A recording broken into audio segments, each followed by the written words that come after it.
There are moments that surprise and delight the mind and the senses. Introducing Sound Art, the world's first truly customizable, concealed, flat panel art speaker system. A revolutionary combination of incredible sound delivered from your most meaningful pictures. When art and technology intersect, there is a seamless blend of creativity and function. Come alive in the streetlight, pulling at the stars in the moonlight. Every time I feel you close. With Sound Art, anyone can print their own artwork or pick from numerous licensed artwork that we have. The possibilities are limitless.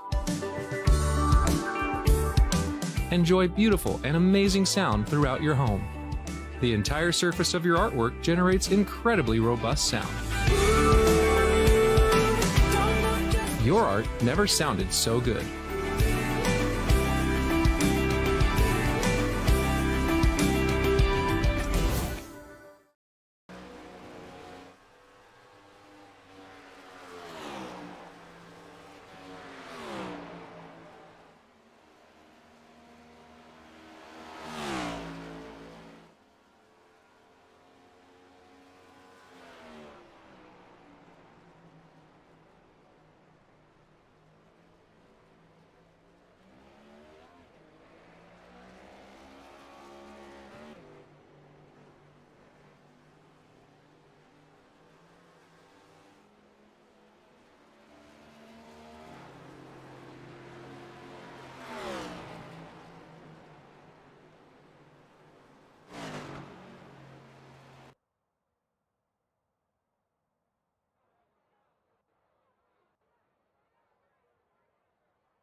Attention spectators.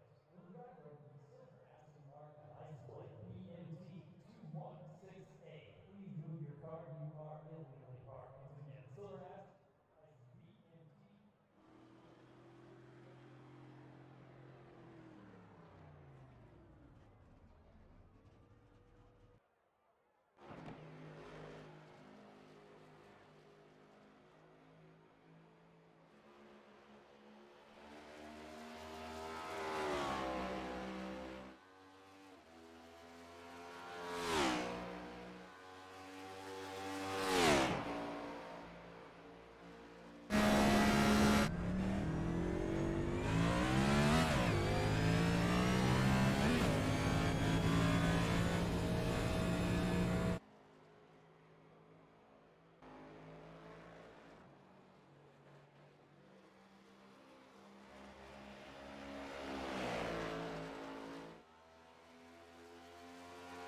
Hello and welcome everyone to the ISCA, and we have a great show in store for you here tonight. The Tucson Sound Art Cup Series here on Saturday night. The All-Star 250 going to be a fixed setup here at Texas Motor Speedway. Applebee's, of course, is our main sponsor here tonight. Definitely glad that they came on board. Man, this is going to be a great race. 167 laps here at Texas. And if you know about Texas, you don't mess with it. And I think these guys are definitely going to be saying the same thing, just considering. I mean, this is a fixed setup. Going to be causing a lot of issues for a lot of these drivers out here. I mean, just considering ISCA is predominantly an open setup league. The only time we've seen a fixed setup here in recent memory is the ISCA 600. And, of course, we saw how long of a race that was. This is not going to be anywhere near that length, of course. But I am joined in the booth here by Mr. Big Al, Rob Melnick, down behind the booth. How you doing, Big Al? Hey, doing pretty good there, Brian. Think it's going to be an awesome race here as we get set to go racing at this beautiful Texas Motor Speedway. This thing right here, I think, has been repaved so many times that, you know, it's probably on its way to Arkansas or something. I don't know, but nonetheless, I think it's going to be a great race. Looks like we got ourselves quite a few drivers here in this field, Brian. And you got any early predictions so we get this thing started? Yeah, I don't really have a lot of predictions. I mean, maybe. I mean, we see Josh Schaffner right now holds the pole. You know, Schaffner always a strong driver at these mile and a halves. I mean, we got Chris Avera. You know, he's going to be definitely someone that comes into play. I'd like to lean on you a little bit, Big Al. I mean, tell us about what happened on Thursday. I know I wasn't feeling well on Thursday and wasn't able to make that race. What were some of the things you noticed? Well, I noticed that drivers did exactly what they should have did in that first stage, and that's just gather that very critical data on tire and fuel. And then the second stage saw us having a couple of cautions, took out quite a few cars. The before mentioned Josh Schaffner, single car spin actually took out probably about 4 cars with them. Oh, And then wow. the third stage found more green flag caution free racing, and that's pretty much it. And we do see Chris Rivera right now has grabbed the pole here. Josh Osner probably trying to have a recovery here. But let's talk a little bit about the race facts for tonight. Of course, I mentioned before, 167 laps. 6 tire sets in the pits here. 52 laps of fuel here on the runs. 35 and 70 are going to be our stage breaks here tonight for the All-Star 200 here, or 250 here. It's going to be a good one here. Texas is a very unique mile and a half. 1 and 2 are so much different than 3 and 4. And soon enough, I do believe we're going to be hitting that time to where we're going to take that national anthem here shortly. But I do believe we're going to wait just a couple more seconds here as we watch qualifying starting to finish up. Still a couple guys out there. I know Kenny Powell still trying to, I think, believe, turn some laps right now. I think he's on your screen right now.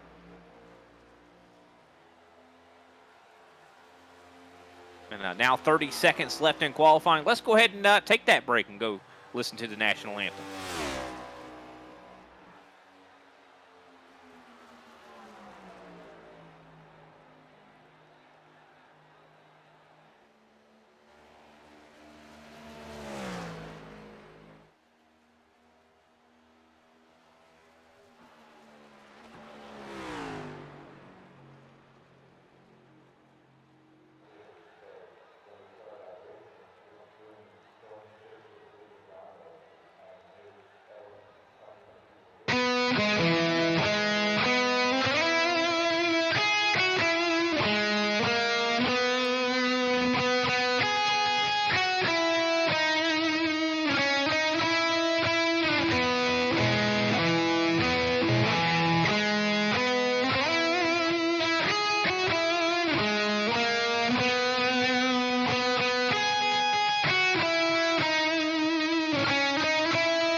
The night time is the right time.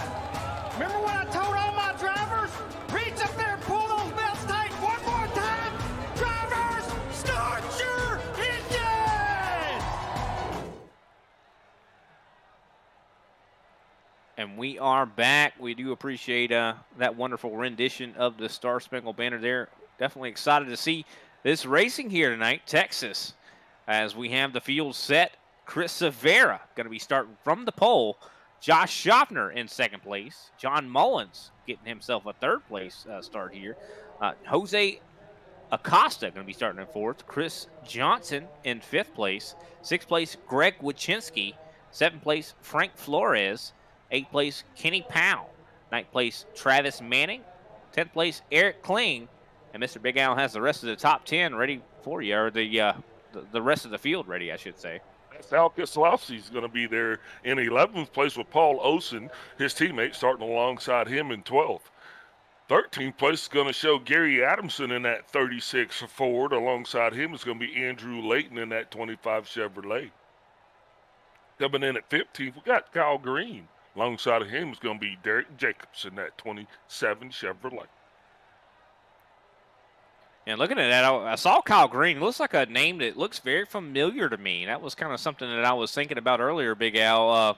I think he was ISCA beforehand. I mean, another one that's kind of showing back up here, Travis Manning. Interesting to see some of these other guys, out here that we haven't seen in a minute. Yeah, so definitely that's going to be awesome as we get ready to turn this thing loose green. Having these guys come back and race with us here at this all-star race kind of makes it more like an all-star race, don't you think, Brian? Yeah, I definitely think so for sure. I mean, definitely seems like, these guys coming out of the woodworks to participate here. Of course, what's interesting about this, all-star races usually are not points-paying, events. This is actually going to be a points-paying event tonight. As, of course, Chris Severa, I do believe, still leads the points in this series here. Yeah, absolutely, he does. He is leading in both the Super Series as well as that Tucson Sound Art Cup. But I'm going to tell you, the person who really has the most to show tonight, to prove tonight, is definitely going to be that 5-0 car, Josh Schaffner. Josh, like I said, Thursday night, he, in my opinion, probably had one of the fastest cars, but unfortunately, he lost control of that thing, hooked back to the right, and it ended his night early. So I think he's going to come out here tonight and definitely try to prove that he definitely does have the car to beat. So be interesting to see if he can keep that Farmer's 50 up front there, Brian. Yeah, it could be the case for sure. He's definitely going to have something to prove here. And Schaffner's always been a very consistent driver. I think it's going to very much fit this fixed, setup here. And as I mentioned before, I mean, we haven't seen a lot of fixed setup racing here in the ISCA. So I'm curious, how these guys are going to deal with that. I mean, a lot of times when you have that stage 1, you have that stage 2, those are glorified practices to get that car working for that final stage. These guys are not going to have that as we exit turn 4. The green flag soon to wave here. The pace car dipping down pit road. Severa going to have the field in hand. And here we go. Let's go racing. The green flag, I do believe, about out in the air. Chris Severa wasting no time. Tried to go up there in front of Schaffner, but not able to do so.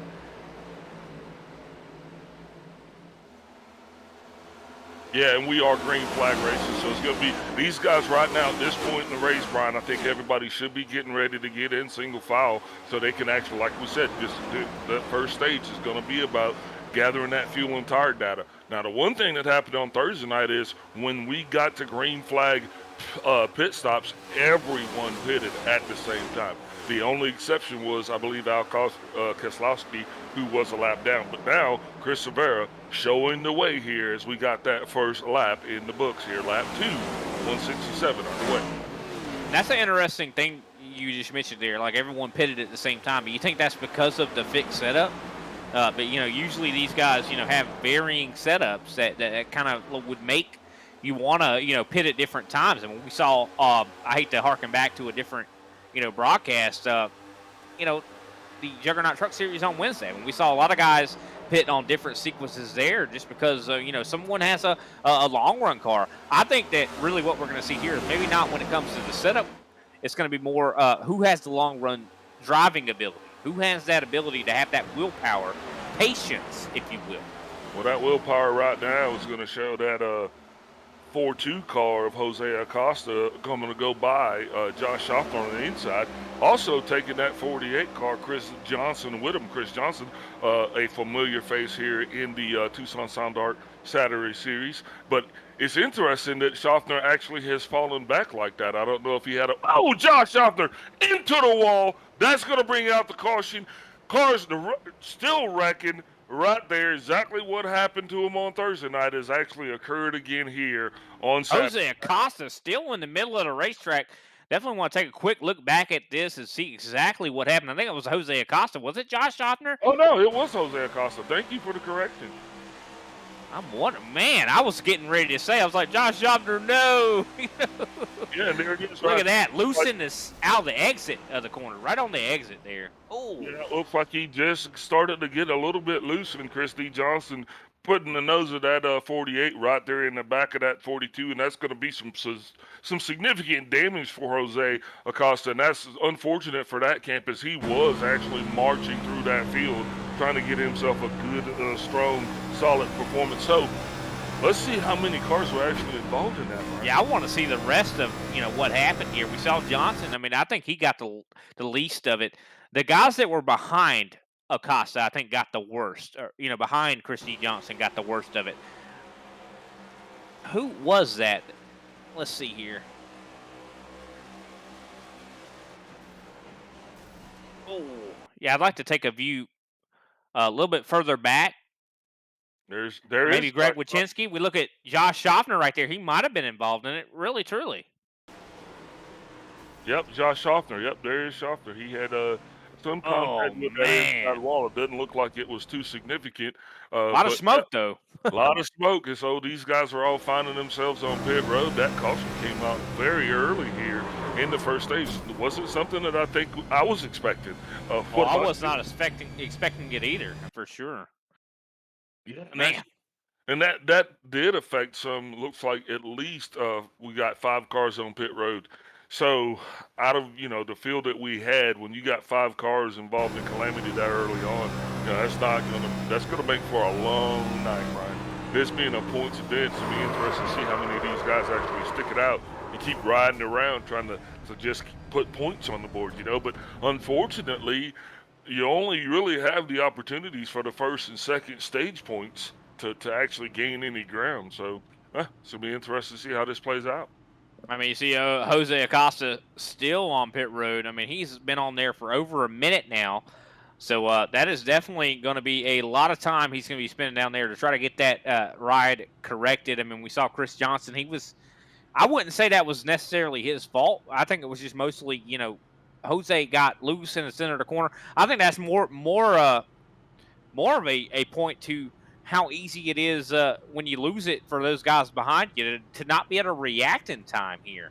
Well, it's one thing these cars don't do. These Gen 7 cars do not like to stop, especially not on a dime. So I think that's exactly what we witnessed with Chris Johnson. They're not actually having any time to check up. But that's just disheartening for Jose Acosta, because like I said, that John Deere team has really come on to this series and came in pretty strong. As a matter of fact, I do believe he was our winner last Saturday night, if my memory serves me correct. I do believe you are correct. I mean, he definitely put in a good show.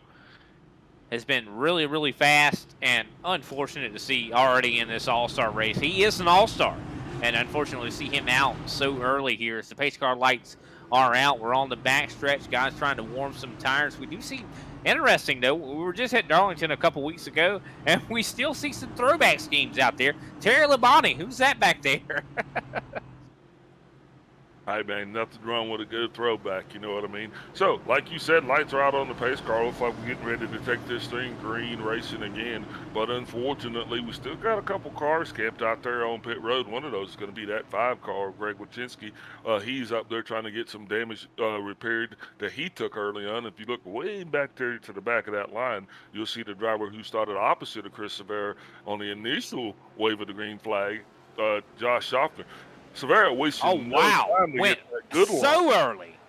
Chris Severa going very, very early. Chris Johnson going to try to get around John Mullins here, but Mullins going to try to hang on that right rear, and it looks like he's going to be able to do so. One thing about this racetrack, though, especially in 1 and 2, you can run high, and you can get some very, very, very good runs, but it's going to burn those tires up. Yeah, absolutely. Tire conservation. But, hey, look, they get at least 3 more laps out of this one because they were actually under caution. But if you look right there, you will see that this right now looks like it's pretty much a G&G show with Severa, Johnson, and then their teammate Powell right there behind. Another driver we hadn't seen actually up front a lot there, Eric Clean, signed himself secure in that 5th place position. And just like we said, he's going to lose control and hit that inside. Oh, no! Andrew Layton! Huge wreck here. This is going to take out 5 cars. Oh, my goodness. And that wreck continues right there. That 25 car just loses it right there coming into that turn, Brian. And it just like in this race, at that point, I do believe he was alone for the ride. That was the 80. It says 84 on his machine, but that is the 25 of Andrew Layton. And he takes out so many race cars. Pattingill, Flores, all involved in that, 2 G&G teammates. So. Take another Yeah, let's definitely take a rewind here. Wow. Wow. What an accident. Only 10 laps, 9 laps even into this event. And we've already got so much damage. Yeah, Pat and Gale, seeing that that 2.5 car was actually kind of getting out of sorts, you know, he was actually already trying to check up. And then he got hit again from other drivers trying to miss that. Derek Jacobs there. Involved in that as well. Yeah, that took out a lot of good quality cars. Oh my goodness. You hate to see that. I'd like to get a nice blimp camera there from that and see exactly, a little bit of an aerial, a little bit better of an aerial view. Well, it looks like they were the Blue Angel aerial demonstration team with all of that smoke that everybody was exhibiting. Robert Pattingale taking a huge shot there. Derek Paul Olson, I think he was involved in that. Yeah, just unfortunate. And here it is already. We're just 11 laps into this thing, and we've already duplicated the amount of cautions that we had in that Thursday night race with the same setup. So with that, Brian, it even makes me wonder, as the sun is going to start to set, if these cars are this loose now, what do we have in store for our future? No, you're exactly right. I mean, but look at the results of this accident. Now Frank Flores, 13th place, 2 laps down. Everyone behind him. We had 18 cars start this race, and already everybody 13th on back is now 2 laps down. Yeah, it's almost one of those like, put me in, coach. I'm ready to play. If you got a car, you could be a star because we're running out of these things so far. There ain't many cars left. I mean, I'll tell you what, if iRacing had the same problem that NASCAR does when it comes to being able to build these next-gen cars, we would not be able to do it. They're not going to be in a race next week, guys. Yeah. Also, Al Keselowski in that Speedway Angels Chevrolet involved in that calamity as well. He finds himself on pit road getting ready to go a lap down, essentially. Well, I do believe we have time for just one short commercial break. We'll be right back.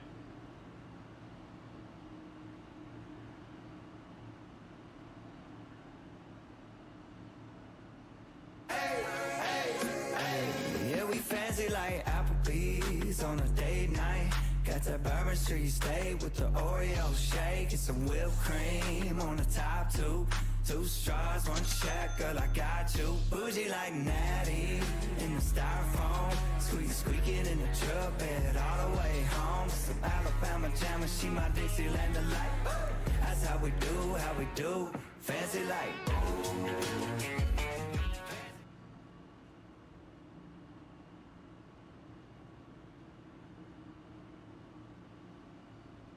We do appreciate Applebee's coming on board here tonight as we continue this race here, 167 laps. Chris Rivera still in the lead here. Chris Johnson right now up to 2nd. John Mullins right now 3rd place. Kenny Powell in 4th. And one thing that was interesting, we talked to a lot of these guys, how did they feel about this being a fixed race. Kenny Powell was one of the guys that said, he loves it being a fixed race. Having one, I would say, every season, kind of, I don't know, keeps these guys limber when it comes to their driving ability. Wouldn't you say, Al? Yeah, absolutely. I mean, you have to come in here and you have to risk it for the biscuit. There's no other way around it. And in order to do that, you have to be strategic and you have to be competitive. So, if you are one of the guys that's in this race right now, Brian, and I talked about, this being a points event, well, it's difficult to get those points. But if you're actually in this race right now and you're on the lead lap, you're going to get at least 1 point here in just a couple of laps because we only have 10 cars on the lead lap. Oh, yeah. That's definitely a good point. I mean, we haven't talked about it a lot tonight, but stages are 35 and 70. So definitely going to help out these guys that are in the top 10 that manage to avoid any kind of collisions. Well, and another thing, if you got the spotter and the crew chief in these guys' ears, and what you're telling them is you're telling them, hey man, settle down, drive the car. You got to drive the car. This track right now is not in the driver's favor, and unfortunately, with the limited amount of adjustments you can make once the race is running, I mean, you're just literally limited to. Brake bites. I mean, I think that is the only adjustment that drivers can make on this fixed setup once the cars are actually running. There's no. Well, here comes the green flag. Chris Rivera once again not wasting any time. That Inferno's race car Mustang there, not wasting any time at all as he drives right in front of Chris Johnson. So battle of the Chris of top two right now. Kenny Powell now up to third, trying to put some pressure on Chris Johnson himself. Yeah, that's got to be feeling good for Kenny Powell. He actually has not been able to race as much as he'd like due to us having some, issues here within the ISCA. So Kenny Powell being back on the racetrack's got to feel good. Being in third place has got to feel even better. Yeah, that's got to definitely feel good for him. This being actually a points race too, because he's had some problems. I mean, having to, I hate to say it, but I mean, of course, don't want to offend Rob Melnick behind the booth. And of course, he's definitely had some things that he's been having to deal with. And, but Kenny Powell's been having to come out, not race just because of this and, come out here and try to compete but not be able to. Oh, Kenny Powell into the outside wall. That is not going to be a good sign as John Mullins able to drive through, and also Eric Kling. Man, what just happened to Kenny Powell? Is he still loose? Kenny Powell now on that inside curve. You've got to watch that car. It will wash back up the track. And that's just the thing, Brian. These cars are just so loose. And most of these drivers are fighting loose conditions as the sun continues to set. I don't see them getting any break from that whatsoever. One thing I know you mentioned about the Thursday race is, it kind of went green as we went on. And could that be the case here? But these cars are definitely not going to probably get better in handling as Kenny Powell. He goes down to the apron. Josh Schaffner able to get by. Like I said, everybody's battling a super loose condition on this track tonight. They definitely seem to be. Unfortunate that we're seeing this right now. We just were talking about Kenny Powell not being able to really participate in these events. Well, the unfortunate thing is we still got some 150 laps to go, Brian. That we do. So and I always say this is one of those competitions where you actually have to be available. So guys are really going to have to throttle back, regroup, and if you are able to keep that thing out of the wall and out of traffic, man, you might have yourself a good payday here tonight. Well, Kyle Green right now in fifth place, the Rowdy Energy 19. He's been looking pretty good. He's starting to catch up here to Eric Kling, and he's one we haven't seen in this series in quite a while. Definitely making a name for himself on his return, that's for sure, as he tries to work to get himself into the top four, but right now in the top five.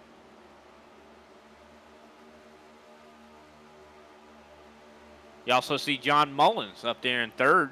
He is catching Chris Johnson. Big fight there going on for second place. John Mullins also getting a little squirrely. The only unfortunate thing is guys aren't actually been able to get any true solid tire data is because they haven't been able to secure that long green flag run that I know a lot of people would like to see, as we are now some 15 laps remaining here in this stage. Guys hopefully will be able to keep this thing under green here and kind of figure out a little bit better of a strategy as this field is now slowly starting to spread out. So that 2-7 car soon is finding himself going to be a victim of that lead pack as Chris Rivera's in the same turn with him now. And lap traffic, Brian, that's going to be another word I think that we're going to have to expound on. Yeah, I think lap traffic definitely going to come into play here. As Kyle Green tries to go underneath, Eric Kling not able to get there. So big battle still going on here for fifth. Kyle Green definitely desperate to make this pass. As we see, because these guys are fighting Ryan Strunk starting to come into the picture. And that's one thing about Texas that is kind of similar to Darlington in a way. Even though this is a mile and a half, you know, this is a track where if you're side by side, you miss that mark, you are going to find yourself being under fire. Here comes Kyle Green underneath. He's able to get that nose underneath Eric Kling, side by side for 4th place. And Eric, look at that. Kyle Green able to take that position away, but I do believe the 95 going to get a run on exit here. So could we see another challenge for position?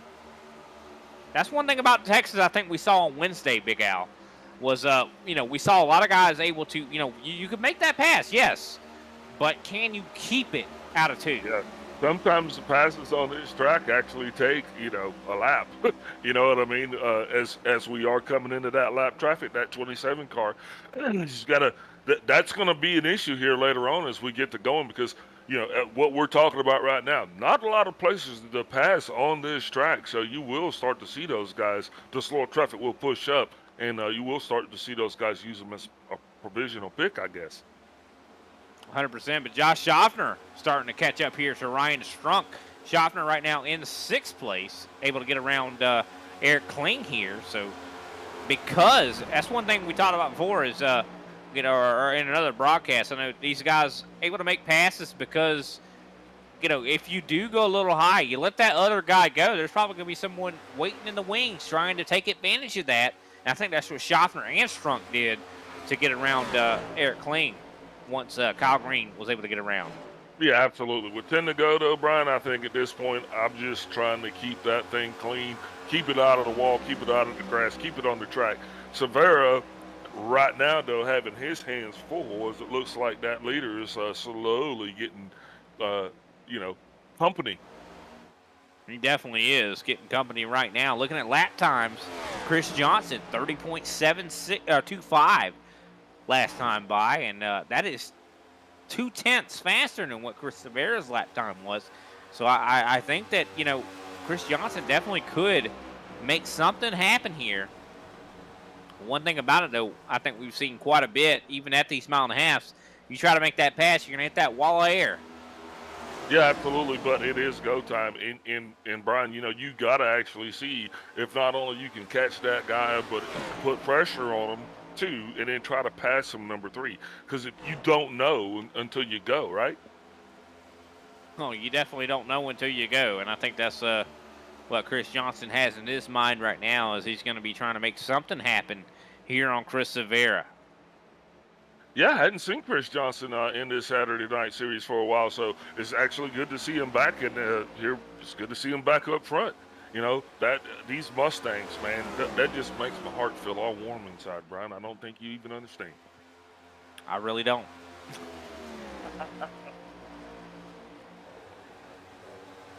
But definitely some big gaps going on throughout this field. Of course, Josh Schaffner now up to 5th place, able to get around Eric Kling. That's about the closest gaps in this field right now, except for John Mullins and, of course, Chris Johnson, at top 3. Definitely really close up on each other, but everybody else is pretty spread out here. But Schaffner has started to catch Kyle Green.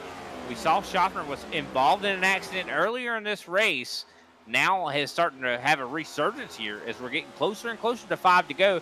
Going to be 6 laps to go once we cross the line. And Chris Johnson is definitely giving it everything he can to try to catch that 62 car Chris Severa. He is definitely feeling that pressure, and he's definitely wanting to get a move on. But I think he got a little bit out of sorts there just a little half a lap ago, and that allowed Severa to kind of keep that lead gap right where he wants it, really. I think that's something that we see a lot. Chris Johnson, the closer and closer he gets to Chris Severa, the harder and harder of a time he's going to have. I mean, these cars are, even though they are a little bit more low downforce, high horsepower package here at Texas, I mean, still, these cars are very aerodynamic, and the lack of downforce is going to cause Chris Johnson to have problems the closer and closer he gets. You see right now 0.2 in between these guys. If he gets any closer than that, he's going to start to hit that almost like a wall of air that is coming off of Severa's car. Yeah, Severa definitely not wanting to relinquish the lead because one thing he's figured out so far is that his car performs better in that clean air run. Oh, it definitely does. And, you know, that's one thing you want to have. Open or fix setup racing.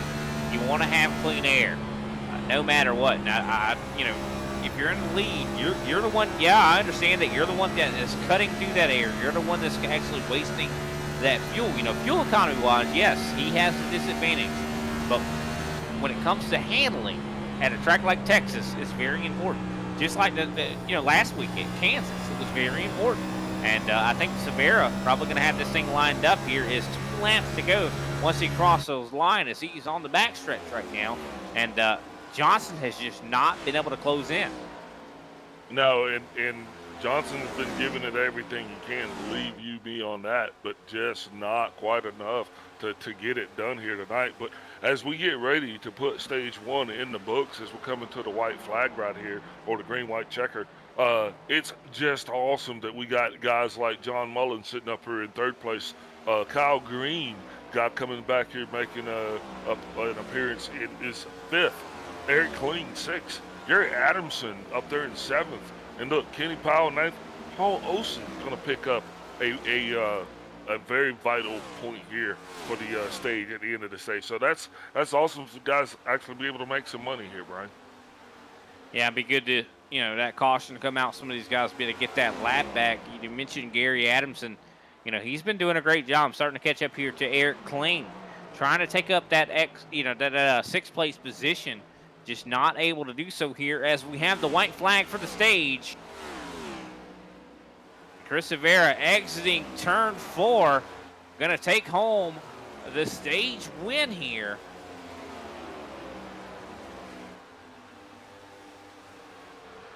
What a job there. Chris Johnson going to finish in 2nd. John Mullins in 3rd place. Josh Schaffner fighting his way up to 4th. Kyle Green in 5th. Eric Kling in 6th place. Gary Adamson in 7th. Ryan Strunk in 8th place, I should say. Kenny Powell 9th. 10th place, Paul Olsen. That is our top 10, and they are the only ones on the lead lap. Also, yellow is out, and that will conclude stage 1. Let's go ahead and take a quick commercial break, and then we can get in touch with our stage 1 winner, Chris Severa.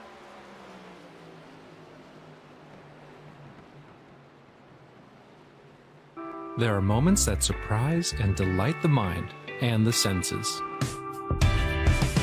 Introducing Sound Art, the world's first truly customizable, concealed, flat panel art speaker system.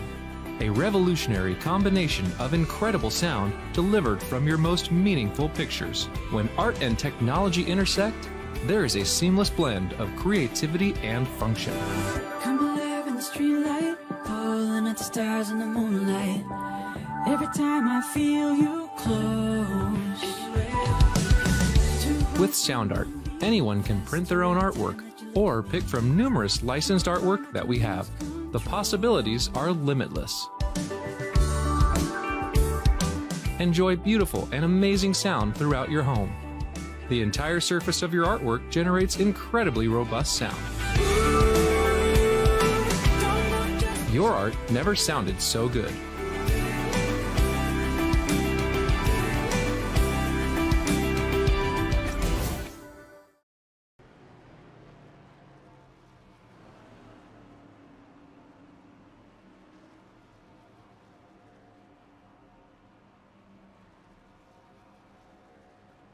And we are back from our commercial break here as stage 1 is concluded and those pit stops are actually coming to completion. Doesn't look like it was too much of a shuffle there under those coming off of pit road. Chris Severa seemed to still maintain his lead, which is going to be a good thing for him because wanting to keep that 62 out in the good air. Definitely great job on pit road there from Chris Severa. Since they have completed green flag pit stops, let's go ahead and get him up here in the booth.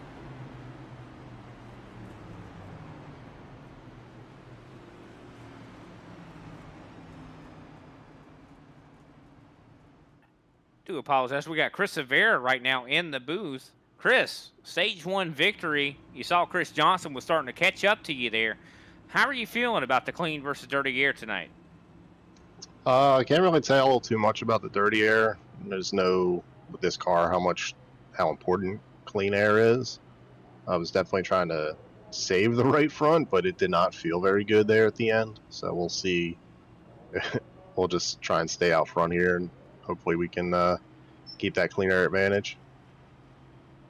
Well, it definitely seemed like that clean air might have been helping you out, but you didn't feel like it was saving you any tire? Like, you think that might come down to the line? Yeah, I think that was more me. I think I was overdriving entry into one early in that run. So, yeah, we'll try and, like, back it down a little bit, but we don't want to back it down too much, to stay out front, Well, you've definitely been doing a great job out there getting your stage 1 victory. What can you do as this track keeps changing? I mean, what are some of your thoughts? Are you just going to look at the data for this next stage? Yeah, just looking at the fuel, we know the car is very loose if you overdrive it, especially loose into one and loose off four. So just concentrating on driving it and getting the wheels straight coming off those corners. And yeah, just after that, once the car starts tightening it up, just dialing back that brake bias as far as she'll go, and so we get it to rotate take some relief off that right front. Definitely interesting you say that. I mean, we heard Big Al earlier say that the brake bias probably was going to be one of the things that, of course, you guys don't have a lot to adjust, so brake bias is probably going to be very important. Who can we shout tonight after your stage 1 victory? Yeah, just everyone, G&G, Kenny, for putting on the all-star race. It's a little something different. It's nice to run fixed setups every once in a while.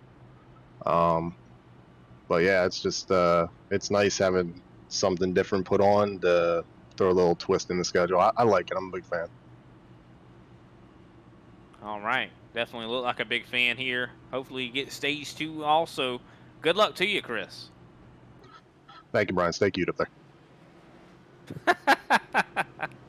What did he just say? That Brian Rib is hot. Apparently so. Of course, you can see I'm a little bit blushing right now, but the pace car is not blushing. Its pace car lights are out. Getting ready to go back green now. Yeah, now let's hope that these cold tires, because that was the one thing that we actually had an issue with too on Thursday night, Brian, is at the beginning of the stage, it seems like those cold tires were giving the drivers a little bit of a fit here, especially in stage 2. So with as many cautions as we had there in stage 1, we're going to kind of hope that we can't duplicate that performance here in stage 2, Brian. I don't know, though. A lot of guys are going to be a little bit more hungry, I do believe, in stage 2 here. As the green flag soon to come out. Chris Severa going early once again. But Chris Johnson able to predict it. He's staying almost side by side. He does fall right behind, or almost, looks like he was getting ready to fall right behind Chris Severa here. As John Mullins side by side with the 19 of Kyle Green. Yeah, you're definitely going to have to run those gears out here to get the most out of that car and get it up to speed. Chris Severa, he stated it when you talked to him, Brian. He is just not willing to see what that 62 car will do in dirty air. That's why he has to be out front. That's where he wants to be. He wants to control the pace of this race. Now, it's going to be up to Chris Johnson, though, to see if he can actually put more pressure on Severa to make him drive a little bit faster than, say, he wants to. So Severa, knowing that was the case there in that last stage, I think he's going to be way more cognizant of that, which might actually show us a little bit more closer green flag racing. One interesting thing, too, is, we saw on that last caution there, no one really got a lap back, which is kind of interesting to see. I mean, everybody 11th on back is still 2 laps down. I think maybe Jose Acosta maybe got a lap back. Side by side is the 19 trying to attack John Mullins. Yeah, that 19 car of Kyle Green has definitely got his sights set on Mr. Mullins. He is not going to allow him the opportunity to get a run. You see Chris Johnson there going low, trying to break up that draft as much as he can. But I think it looks like it was kind of counterproductive, Brian. does seem that way. I mean, Texas, since the repave has made it hard to try to, differentiate, run that not optimal line. And I think that's what we're seeing here from Kyle Green. It's just so difficult to try to make those, unorthodox moves, if you will, here. But Chris Johnson really making his way up here to Chris Severa. I think it's just going to be the story of the night. It's going to be so hard to pass. Yeah, it is, and that's why I think Severa's going to do everything in his power to stay out front. He's going to make that 62 as wide as he has to. He's just not wanting to go back, because just like we saw with Schaffner, once you get back in that dirty area, it's a completely different ball game, Brian. You just don't know what's going to happen. These cars are getting buffeted from the wall air to the diffuser air. It's just a tumultuous relationship. You can see Johnson having a little bit of handling issues there off the corner, getting really loose. This track a lot like Charlotte when it comes to that exit out of turn 4. You can get really loose coming through there, and I think that's what we just saw from Johnson, especially with the lack of with that lack of clean air on that nose, lack of downforce. But Johnson not giving up. He is right there on Severa. This is the fight for the lead. Can Johnson make something happen? One thing that we have noticed, too, has been hard. Well, Severa might just give Johnson that break that he's looking for. Oh, and he no. followed a little bit coming out of 4. Johnson now got the inside line as they come around to the start finish. You were just talking about, crossover. Huge crossover. I think Johnson might have cooked it a little bit going into that corner. Well, he had to. He had to give it everything he had to keep that momentum up to try to get to try to close the door on Severa. But Severa, like you said, a well-timed crossover. Now he's going to put himself back in the lead, and he's not going to give it up, Brian. I think he's going to just run, baby, run. I don't know. I wouldn't count Chris Johnson out of it just yet, just like I wouldn't count John Mullins out of it. I mean, Mullins, he's been very consistent right now. Looking at his lap times, he was faster than both the leaders, faster than anyone in the field, to be honest. Yeah, but see, here's another thing, too. If you look at where Josh Schaffner's at, in that last stage, Schaffner kind of laid back a little bit. Then he put the hammer down, and he kind of started charging for the front. We still got a long way to go in this stage, some 25 laps, or 20 laps. So I'm thinking that Schaffner might think better of it, start an earlier charge, and we might see him up in the top 3 there before this stage is over, Brian. Could be the case. I mean, we see Kyle Green, he was challenging John Mullins, but, we saw him fall off a little bit in the later run.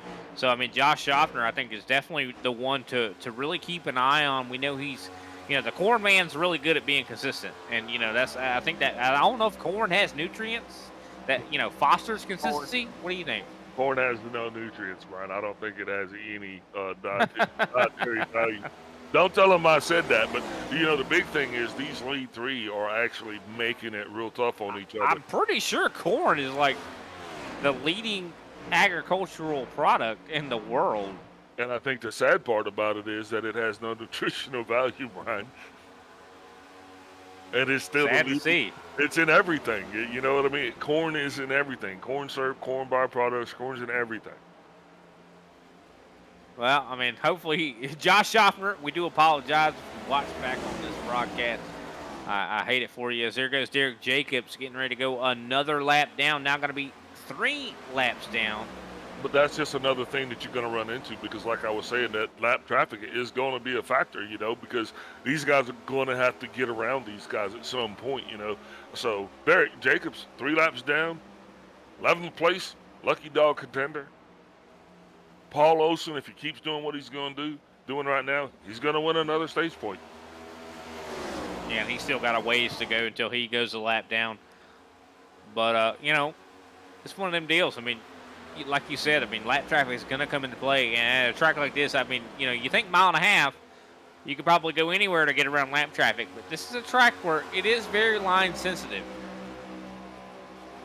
So you could see one of those lap cars really affect the results of this race here. As Johnson not being denied, he is still right there on Severa.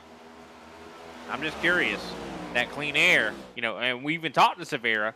He said that, it seemed like he was starting to burn that right front after a long while. Could that be the case here right now? that most definitely could be the case right now. Also, it's interesting to note that Jose Acosta is actually back on the track now. It's being shown some 5 laps down, but it's also good for that camp to be able to get that car back out on the track and running. Nothing runs like a deer. Yeah, for sure. That John Deere definitely has proved that nothing can stop it. Greg Wyszynski also on the racetrack. He's 12 laps down. Al Kozlowski, he is, I should say Greg Wyszynski is 17 laps down. Al Kozlowski is 29 laps down. So those guys definitely proven that they don't quit. And I think that, I think we proved that Al Kozlowski don't quit at the iRacing 600, or iRacing Stock Car Association 600, wouldn't you say? Yeah. He was in the booth with us and trying to get laps, As Chris Severa managing to pull away now from Chris Johnson, now about almost 3/10 now that he has built up here. 15 laps to go in the stage. And getting set for the real race. I mean, I think that's what it's going to be at the end, especially considering that the track conditions probably have changed quite a bit here tonight. Yeah, just when these drivers are actually feeling like they finally are starting to get a handle on they're actually starting to get the handling under control, yet here we come with the transitioning phase where the sun's going down, the track's got more shaded positions on it, and then eventually it's going to get dark. So, as well as we do know, that will change the characteristics quite a bit, but with no adjustments to make at the end of this stage, what do you do? The only thing you can do is, like Chris Severa said, maybe adjust the brake bias. Here is John Mullins starting to challenge Chris Johnson. Big fight going on here. The 64 trying to make something happen here. And really starting to put some pressure on. But one thing about this, because it is a fixed series, a fixed race, I should say, a lot of these guys that come into these races, maybe don't bring the right setup. That's not the case here tonight. They have every opportunity to try to win this race. It is really literally in the driver's hands. But then again, if you're used to driving a certain type of setup, it almost paints you into a box.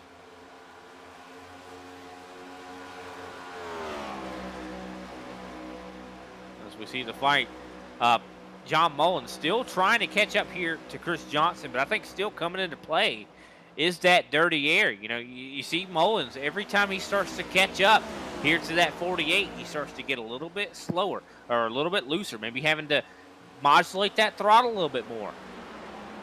Yeah, and especially with the tire wear, because now, you're on that consistent run as they have been running some 30 laps plus on these tires, so they do feel the wear.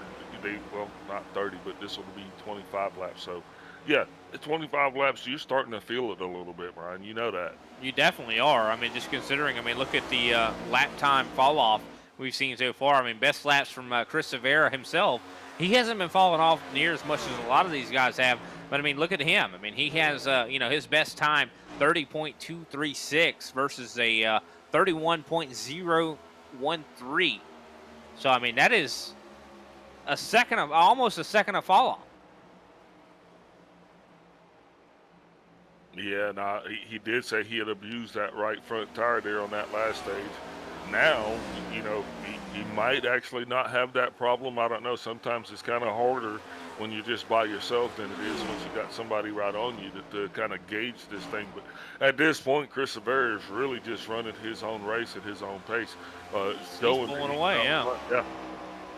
He's pulling away now over a second here as Chris Johnson and John Mullins not knowing what to do here. I feel like, you want to watch this guy and figure out what he's doing, but, you can't see his inputs.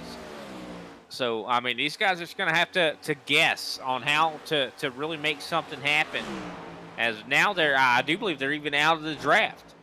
Well, we don't have to guess. Can we ride along with that 6'2" Chris Severa car so we can kind of, I would like to see what he's doing on the inside there, and then maybe we can actually ride along with Mullins or somebody afterwards. Definitely a good idea here. See exactly, some of his lift points, his line here. and see some of his inputs when it comes to the steering wheel too. I think this track is, of course, you want to try to save as much tire as you can. I think it all comes down to being very smooth on that wheel. He even mentioned it during his interview. You want to try to have the turning done by the time you get out of the corner. You don't want to be still turning when you're exiting corners. You see a big, look at that, right in front of him. Tons of lap traffic. Lap traffic will be a factor, but these guys right here, this is the Acosta group. I believe Wachinski's in there, Derek Johnson's in there, and Al Kozlowski's in there. So this is looking scary. If I was the leader, I'd be very scared right now. He's good to go. He should make it through. These guys should just roll right through on the inside. It shouldn't be an issue, but they are going to slow him down. So if ever Chris Johnson wanted to have a better shot at getting up there and closing that distance, this would be it. Definitely. And, you'd want, if I was Chris Johnson, I'd want these guys to really race Chris Rivera very hard, just to try to, get him to burn that equipment up a little bit more here, as now we have 5 laps to go in the stage. And that is not a good thing there. When, you go a lap down close to the end of the stage, this is really going to make these guys race for that lucky dog position, which I do believe Derek Jacobs still holds that. Yeah, Derek Jacobs is the only one that's going to get that shown right now. 4 laps down with Jose Acosta now being shown 6 laps down. So as long as those guys keep running, Jacobs will get that lap back that he just lost. But, I think his car is worse for wear, so I don't think he'll actually be able to be, a contender, if you will. Still a good thing to get those laps back. I mean, we saw it, in the iRacing 600, the ISCA 600. We saw a lot of guys, that, were able to get positions just based on, being there. And I think that's something that you talk about quite a bit, being available. You have to be available. If you're not, if we're not talking about you, we tend to go, that means you weren't available. And that means that how can you win if you weren't there?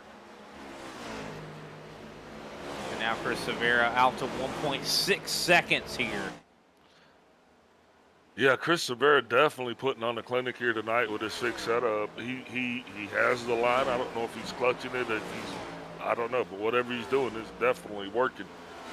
Oh, it 100% is working right now, and as we do see, a little bit of fighting going on. I mean, Kyle Green, he's fighting his way through this field also. See Greg Wachinski, he's trying to fight with Jose Acosta. They are on different laps, so we do see some fighting going on, even though it is not for position. Kyle Green now getting around Al Kozlowski. Yeah. Now the white flag out for the stage.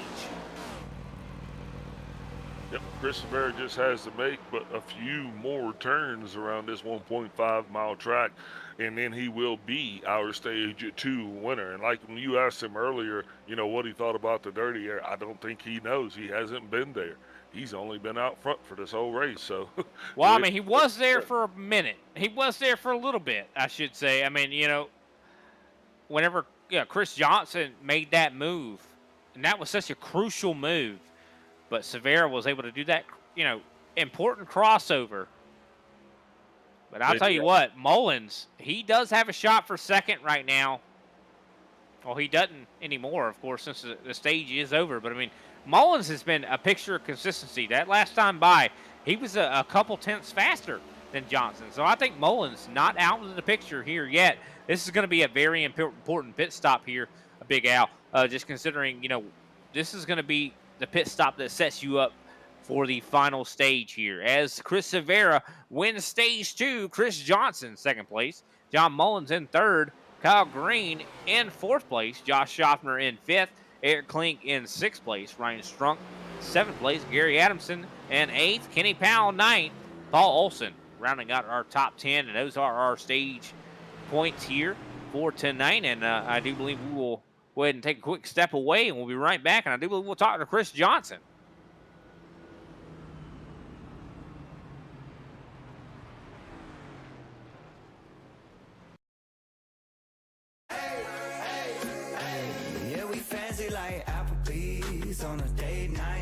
Got that Bourbon Street steak with the Oreo shake and some whipped cream on the top two. Two straws, one check, girl, I got you. Bougie like Natty in the styrofoam. Squeaking in the truck bed all the way home. Some Alabama jammer, she my Dixieland delight. That's how we do, fancy like.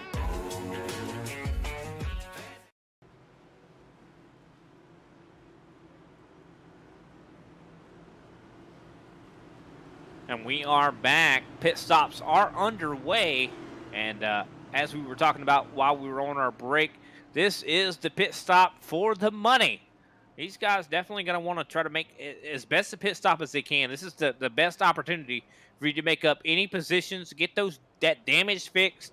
As it looks like the race off of pit road. Chris Johnson winning the race off of pit road. That is going to be huge, Brian. That right there is probably going to be the single most important pass of the night. Really will be, as we see Chris Johnson pit speed, or pit time, I should say, 4.5 or 14.5 in the box. Chris Severa 14.9 in the box. So all it took was 0.4 difference, and we saw a change in the lead. Now, I do believe we're going to have Chris Johnson joining us in the booth. I'll leave that to you, Al. Hey, Chris Johnson, this is Big Al. You got me? Well, he's not up here yet, Brian. Hey, Chris Johnson, this is Big Al up in the booth. You got me? Roger. Man, what an exciting 2 stages for you so far. And let me just say, that was probably the most important pass of the night, the one you just made, passing Chris Severa coming off of pit road. How are you feeling right now, sir? Right now, I'd like to get a hold of this clean air, which I do have finally. But yeah, with this fixed setup, I mean, if you don't have fresh air, you're just kind of stuck. So is the clean air really that big of a factor for you here tonight? Oh, we'll see. I'm on the pole right now, so we'll see if I can hold off Chris and try to keep it. So how's everything been down there? Is your car we've seen a lot of guys, a lot of single car spins. Is your car is it fighting? Is it loose? Is it tight? What are you dealing with down there tonight, sir? Well, there's a little bit of everything, loose, tight. I don't really know what happens when the sun goes down, but especially riding behind Chris Severa, trying to pass him, it wears out the front tires, 5 times quicker. So, just kind of dealing with everything at once here. Well, that is awesome, and congratulations on you being able to make that pass, and it's good to talk to you up here. I know you had been actually away for a little bit, but now you're back here running this 1.5 miler with us tonight here. Before I let you go there, preliminary-wise, would you like to shout out to anybody? Of course, Southern Spiral Pipe, Kenny Powell for putting on this great league for us, G&G, and everybody up in the booth. Hey, Roger, thank you so much, sir, for your time. Good luck to you. We'll let you get back to business, and hopefully we'll get to talk to you at the end of this thing. Hope so. All right, thank you again. That was Chris Johnson, second place in that last stage, and winner off of pit road. I mean, that is going to be a huge deal there, and could be the race for the win here. I mean, just with that move. But one thing about it we always talk about, Al, is you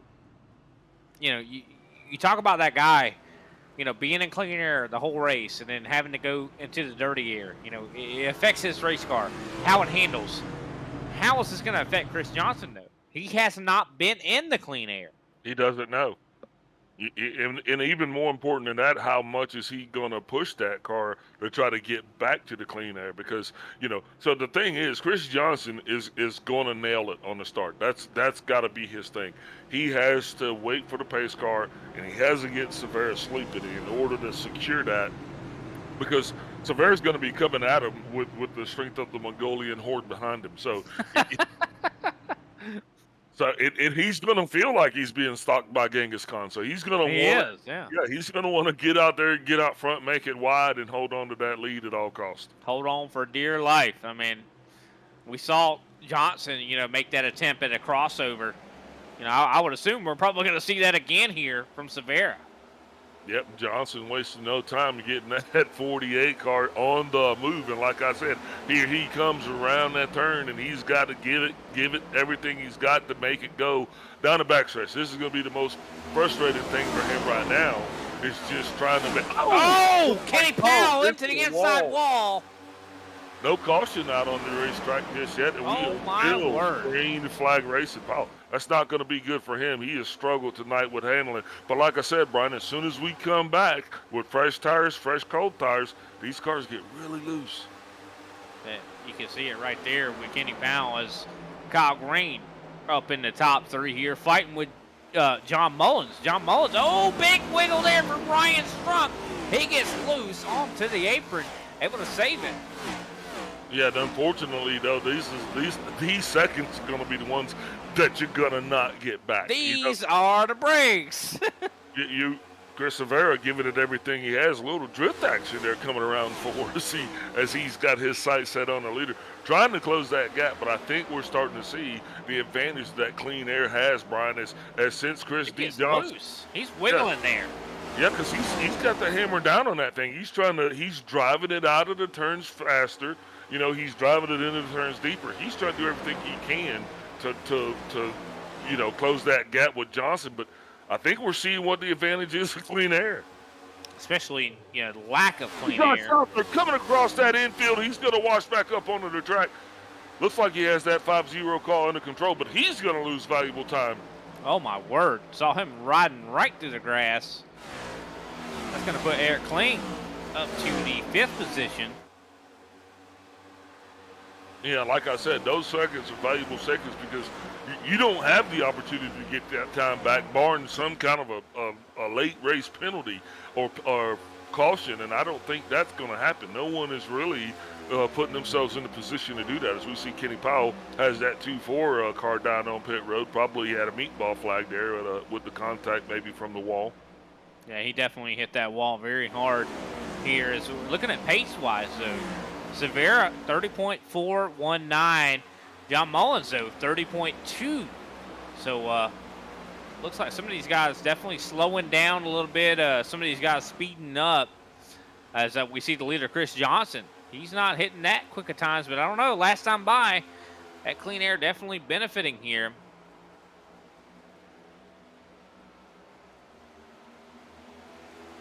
Man, definitely some interesting developments.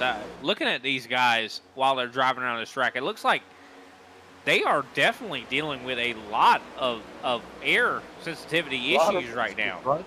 Absolutely, Brian. I see exactly what you're saying.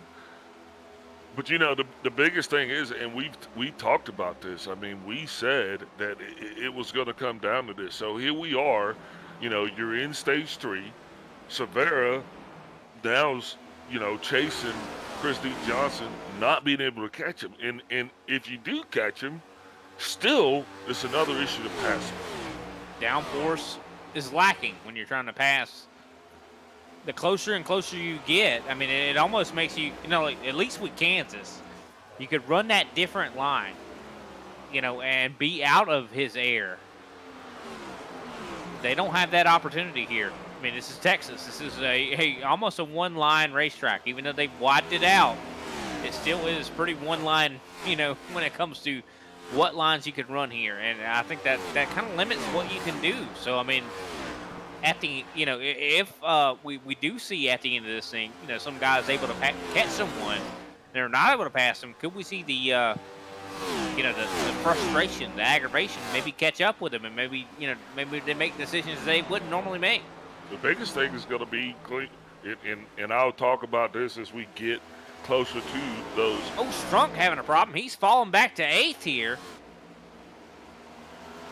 We'll talk about this more as we get closer to the elusive green flag systems, because that's going to be where the next battle is going to occur. It's going to be how fast these drivers, how clean, fast they get in and out of pit road for their green flag pit stops, as we are now just halfway on this thing. Having some 83 laps to go, these cars have a fuel window roughly of somewhat 52 laps. 53 maybe if you're pushing it. You did see in Thursday night's race, everybody hit it within one lap of each other. So with that in our minds, as we just keep mulling this thing over, Brian, I'm just we're watching the clock, we're watching the sun, and we're watching the leader.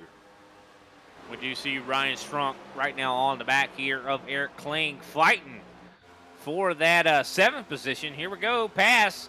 Eric Kling going to be on the top here. Ryan Strunk able to make that pass happen. Terry Lamonte looking pretty good tonight. But, no, I think you're right. I feel like, I think the main thing you're going to see here, we saw Chris Johnson. He was in to make that pass on pit road under caution. It's even more important to be able to do that under green flag pit stops.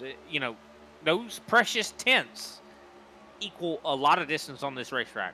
And now, just like that, Chris Severa now's got that 64 car, John Mullins, breathing down his neck, applying that pressure that he didn't want applied to him. Now somebody else is, is applying it to him, and it's not for the lead. So, ironically, though, it seems that Chris D. Johnson also kind of slowing down a little bit, which is allowing those second and third place cars to close that gap, making this battle for the lead slightly intensified.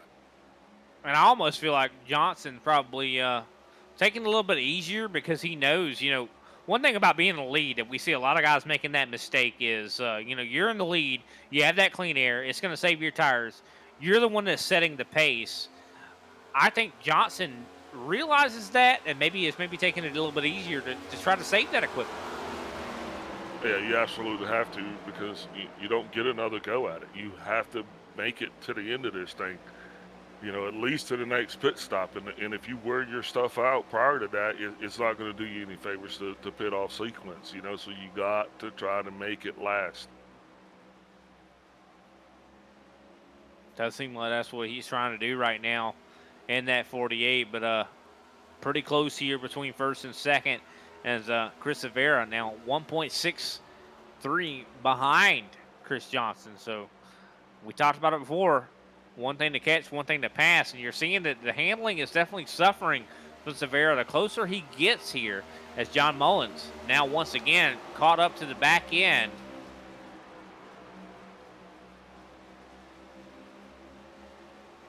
Yeah, but Mullins just has to be patient. You don't want to put yourself in a position to wreck yourself or wreck the leader, And then another thing is like Al Keselowski said last week, speaking of Al Keselowski, he finds himself coming down pit road for what appears to be an unscheduled pit stop.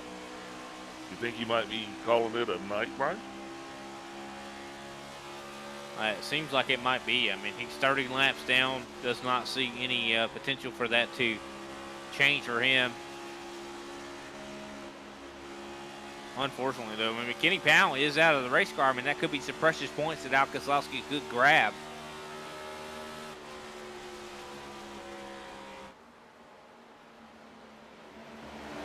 I know, if I was in the ISCA, I was trying to get every point I could. I would be willing to get back out there and try to get those laps, not get those laps back, but at least turn some laps to catch up to Kenny Powell. It's still well within reason that he still could, grab that position here, as we still do see Severa right on the back bumper now of Chris Johnson. So Battle of the Chris's is underway right now. And what is Johnson, what is Chris Severa willing to do? Yep, and Keselowski is actually back on the racetrack, so it appears that he did actually make an off-cycle pit stop. But I think the answer to your question is, he's going to do whatever it takes to win this thing. And he's going to put all of the pressure that he needs to on Johnson, because had Johnson simply been able to close the gap on Severa, he would have did the same thing. So, yeah, that's exactly what you're going to see. We also do see a big race here for 5th place here. Gary Johnson putting some pressure here on Josh Schaffner. Gary Johnson looking like, we've seen Gary, I'd say, really struggle in the Open Series races. Wouldn't you say? He's not been the best in those Open Series races, but when it comes to these fixed series, he seems like he's at home right now. You know, and sometimes it is down to the setup. If drivers don't have a connection, if they don't have time, you know, with setup, sometimes you kind of get what you get, you know, and that would make a difference. But tonight, everybody's really kind of on a level playing field, if you will. That they are. So we could see some guys, aren't really, normally up in the front, definitely showing up here. And I think that's what we're seeing from, John Mullins. I mean, Mullins is another one that, seems to be struggling when it comes to these races. Yeah, he's definitely had his share of bad luck, and then even then some. So yeah, I totally understand what you're saying, and it makes complete sense, Brian. So I love the fact that we're seeing names tonight in the top 10 that we normally don't get to talk about, as well as some drivers that hadn't been riding with us. But it's just giving us an opportunity to, not just broadcast the same old, because, and this thing is far from over. I mean, we still got over 70 laps to go left on this thing. Green flag pit stops right around the window. I do the right around the corner. I do believe we should be seeing those within the next 20 laps or so. Yeah, I would say probably, yep, next 20 laps, we probably should see those for sure. That's looking at the everyone here. Everyone about on 24-lap-old tires from what I'm seeing. Looks like that 25 car is down on pit road. Eric Kling. Not sure what this stop's about. Yeah, interesting to see Eric Kling down pit road to 95.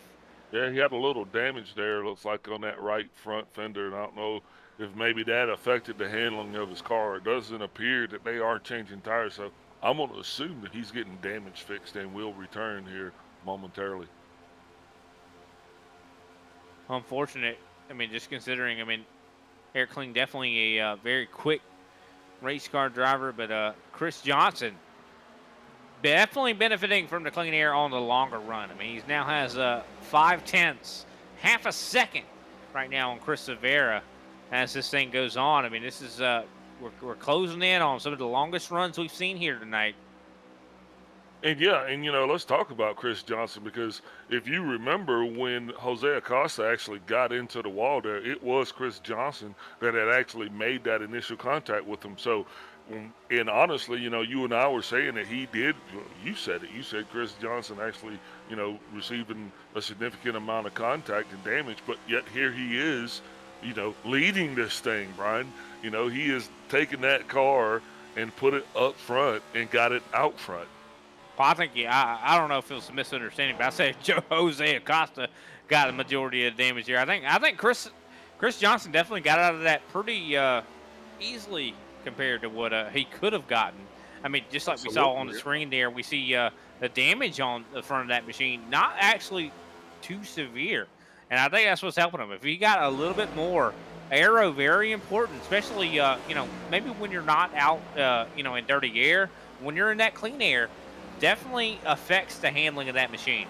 And just to give you an indication of how hard it is for these cars, man, the truck race that we were calling had similar lap times. So if you think about the horsepower disparity between these Gen 7 cars and the Gander Truck Series, but yet the trucks were almost running, as fast lap times, that should speak volumes about how tricky these cars are to handle around this track. Well, I would assume, a lot of that probably, these guys do have higher horsepowers. Of course, this is the 670 package. I think that maybe because of how high the horsepower is, it almost slows them down a little bit. Just because they're not able to hold it down as wide open as those trucks are. And also, you look at the spoiler on the back of these, cars, not as high. What spoiler? I mean, yeah, what spoiler? I mean, there's a little bitty one, but it's just a little bitty one. Lap traffic is coming into play here as Chris Johnson now trying to get around Jose Acosta. Yeah, that's just, we'll talk about Acosta again. This guy really did come on to this series, and he kind of set us back a little bit on our heels, because he made us sit up and watch him, because he definitely came in here as a contender. And he shows that he's going to be here every week and be competitive. unfortunately for him, he kind of tore up his car and a couple others. But it's good to see that he's actually out there still turning laps, Brian. That's the biggest thing I could say. Well, things could definitely still happen here as we see Chris Johnson getting around Greg Wychinski. And he's gotten around a lot of lap cars here. That has allowed Chris Severa to catch back up somewhat here. 4/10 is the gap. And Wychinski had a good week last week, because he doesn't always, he struggles a little bit too in this series. And when I say that, I mean he just luck. Sometimes it seems like he just has bad luck because he gets caught up in a lot of accidents that really none of which are his fault. Just wrong place, wrong time kind of thing. So, but yet he's still running here tonight, and 12th place. That's not a shabby finish, Brian. And we were talking about Eric Kling before, going down there to get some damage. Eric Kling is actually now in 11th place, 10 laps down. So now only 8 drivers on the lead lap. Derek Jacobs being he's in 9th place, 6 laps down. So tell you what, it pays to stick with it. Oh yeah, absolutely. You never know what's going to happen. And we still got plenty of racing left. We still got to get through green flag pit stops, and those things aren't given. It's not like you're going to get on the school bus and turn forward and it rides you around and let everybody go get refreshments and snacks. That's not what we're doing here. These guys are professionals. This is the all-star race, so it's about getting that car in the pit stall square as it can, fast as you can, letting your virtual pit crew do their job. And the more squares you run that block, the better opportunity they're going to have to be able to do that for you effectively. Yeah, a lot of people don't realize that. You have to really be in there square. I mean, a lot of people like to go in there all kind of sideways and diagonal. That's going to add to your pit time. Yeah, I bet you I know there's one person right now that's really wishing they could refocus on their pit, and that's Chris Severa. He had led pretty much every lap of this race here up until the point that he went on pit road, and he lost the lead coming off of pit road, and he's not been able to get it back, Brian. He has not been able to even challenge Chris D. Johnson effectively to even try to get it back. So that's got to be a little alarming for him as well. Definitely does, and I think that's going to make him want to, really put the motivation in him to pit a little early. And speaking of that, fuel window opening up any time now. I do believe in the next 6 or 7 laps. Yeah. So if you're Johnson, what are you doing? If you're Severa, you going in when Johnson goes in? If you're Johnson, I go a little earlier than Johnson. So you short pit it. Yeah, to get that clean air, I think I'd short pit him. Because we see John Mullins. Mullins is about 2.4 seconds back from Severa. There's still a lot of time left, a time that, Johnson still has to make up to be able to catch you. So if I was Chris Severa, I would short pit him and, short pit Chris Johnson. And if I was Johnson, though, I would, try to take that ability away from Chris Severa. Yeah, absolutely. You got to do everything in your power because you don't have a lot of cars that you can play.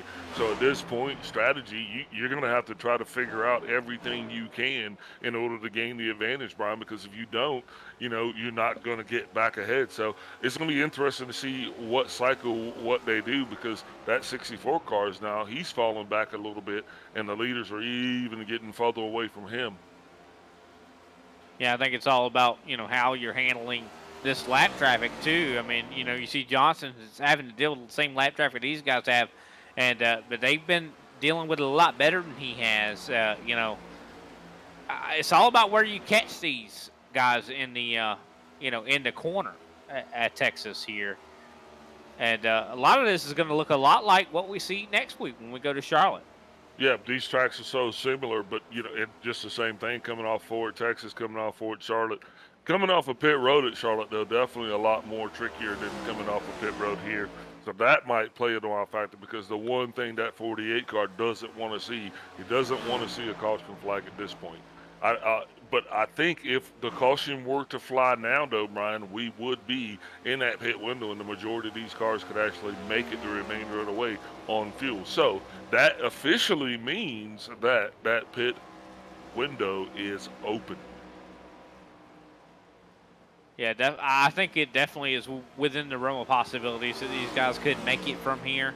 So could you see some guys, maybe make that stop a little early, especially if they don't have the pace, and that could also, give them a little bit more better fuel economy if they're not quite as quick here, as Chris Johnson now 6/10 out in front of Chris Rivera, still able to hold that lead. But on to that point though, if you've lost the pace this fast, pitting now, I don't think that's going to be the right call, because apparently that meant that you burned your stuff up too quick. So it would almost seem that you tough it out, and wait. That way you can actually run a little bit more wide open for a shorter distance. The 77 car now of Mr. Strunk is on pit road, so that means pit stops have officially began. That Thursday night race, Brian, once we started, all the cars had pitted within 2 laps. I'm interested to see if we have a similar feat here tonight. Yeah, I'm not sure. I mean, we definitely could, for sure. I mean, like you mentioned, I mean, if you're already having handling conditions and you're not up to that pace, I do agree totally that maybe pitting early might not be the right thing for you unless you have figured out how to save that equipment. But for a guy like Severa, he knows how to save equipment. It's just all going to be about making that right decision, which could come very soon. That's very interesting that Ryan Strunk is still on pit road, so that makes me think that was not a scheduled pit stop, because he's doing a little bit more than just 4 tires and fuel. 2 laps down, yeah. Yeah, maybe he made some inadvertent contact with the wall. Now 3 laps down. Yeah, I do believe there's some damage on that race car, but I thought it was already damaged. But that's going to present some opportunities for some of these other guys. If he's laying out, could give some opportunities for people like Derek Jacobs. Yeah, Jacobs though, he's still 6 laps down, so he's gonna have to wait a little bit more, hoping that no hood. He doesn't have a hood right now. It's a modified. What? It's a modified. I don't know. I wouldn't call that a modified. I just took the hood off that machine. The next gen modified. You see the leader's getting around him right now. Going to be putting him another lap down. He's now 7 laps down. Ryan Strunk out of the race car, so I think that's the question is answered. Yeah, that's unfortunate as well, because I mean, yeah, there must have been some significant damage on that 77 car, but now he's gone. So now we see the 64 car. Now Mr. Mullins is on pit road. This is a good call from Mullins. I mean, he's definitely shown a lot of pace here. Maybe burned him up a little bit too much on that run. But if he takes it easy here, he definitely still has a chance to get that top 3 position. I think he's been top 3 speed here tonight. There's a battle going on for the lead right now as we speak. Looks like Chris Severa go by that 48 car. What? Chris Johnson, and Johnson not looking like he was really wanting to fight it. I don't know what's going on with his car. Maybe the handling is completely falling off, but he just let the 62 car light on by. This is when I would say, if I was Chris Johnson, down pit road. Yeah, and it looks like that is right. I think I called it. I think that was exactly why he let Chris Severa go. He was like, I'm going down pit road. I don't want Severa hounding me when I'm going down. Could this be a strategy call? I don't know. It depends on how fast on and how fast off he is. As Greg Wachinski also now finds that 3-6 car entering pit road. Green flag pit stops officially underway now. Here we are. Right on time with some 46 laps to go, well within that window. Interesting to see when our new leader, Chris Severa, is actually going to come down pit road, as he will continue around the racetrack. Johnson now coming off of pit road. And look at the lap times. I mean, Chris Rivera right now, 31.103 versus his fastest time, 30.225. So almost a second of fall off he's already gotten right now. This is going to help Severa here. Look at that. Severa goes down pit road. So just a couple laps he waited here. Is it enough that Chris Johnson can make something happen?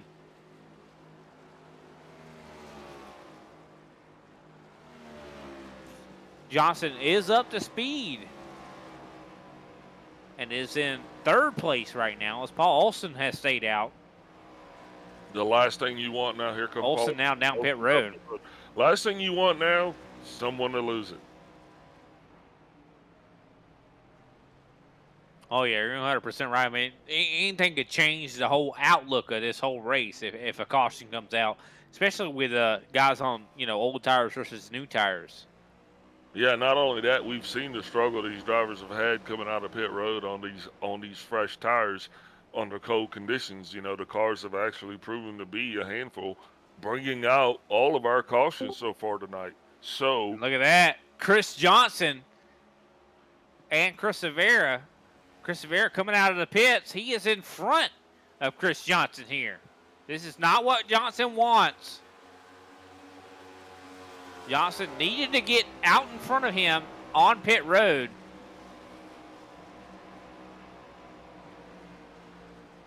Now, I do believe Chris Rivera, this is his race to lose, Al. Well, you called it correct. You said that yourself, that his best shot at getting in front of this thing was going to be to do what he did. And he lost it on pit road. He won it on pit road, Brian. He lost it on pit road in stage 2, gained it back in stage 3. So can Chris Rivera hold on to it? But then again, the whole time he spent driving behind Johnson, we talked about it before. You get used to driving in dirty air. You get used to driving in clean air. Either way, you're not going to be used to driving in that certain, air once when it changes on you. Well, we've seen what has happened all night long for the second place car. It's not had enough to get around that leader. So that, I guess we'll have to save those questions, table them for a later discussion. But right now, Chris Johnson elected to relinquish the lead to Chris Rivera. And thus far, he hasn't been able to get it back. Well, now that pit stops have completed here, let's take a quick step away. We'll be right back.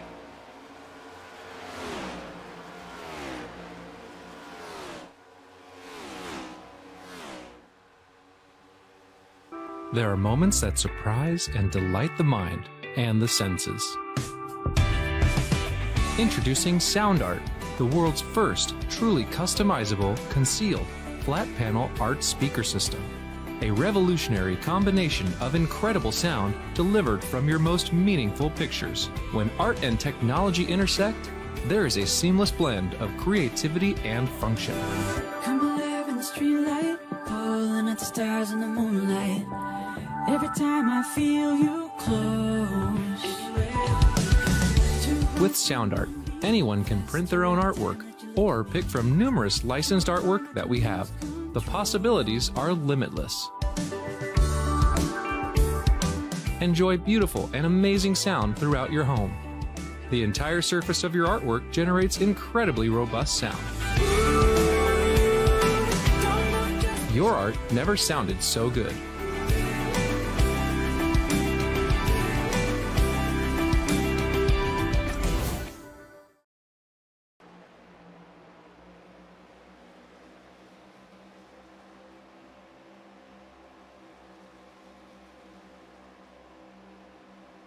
And we are back. I do believe we're going to take this time to rest our voices a bit and let you guys watch this excellent racing. Let's take some cockpit cameras from some of the drivers out there on the racetrack.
And we are back.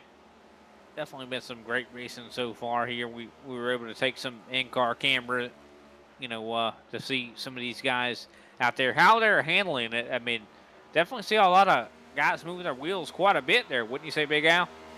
Yeah, absolutely. And we kind of figured that was going to happen as we see Paul Olson is now going to find himself on pit road. But as the track conditions change, Brian, as the sun sets and it cools off, these cars become a lot more of a handful. They become, you get that loose condition. So can't wait to actually talk to some of these drivers at the end of this thing.